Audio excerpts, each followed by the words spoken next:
You guys were early on, one of the very first firms to test and help shape Casetext's CoCounsel, which was built on GPT-4. What did that teach you about the power and also limitations of using AI inside a law firm? I think one of the cool things about having gotten access to it so early, and we had access to it before ChatGPT came out, before anyone really knew this world was about to change. There's some things that it's not that good at, right? We very quickly realized that it wasn't very good at math. It wasn't very good at calculating dates. It wasn't very good at figuring out timelines for dates. It was really good at summarizing. It was really good at extracting information. It was really good at sentiment analysis. We were throwing deposition transcripts at it and saying, at what portion was the deponent flustered or angry or getting nasty? It was really good at that, and we learned that early on.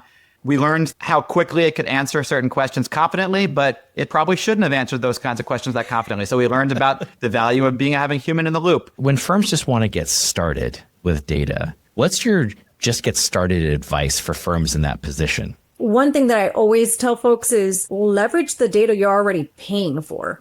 Often we get stuck on the data that we have, but you can supplement your internal data with APIs. And oftentimes you already have access to the API via your subscription, right? Read the fine print, read the contract, ask your vendor whether or not you have access to their API and leverage that data. And if you need to pay for it, you make a determination, obviously assess the API, the relationship, the content, what it is that you're looking to accomplish, and see if that's actually going to help you get to the point where you need to be.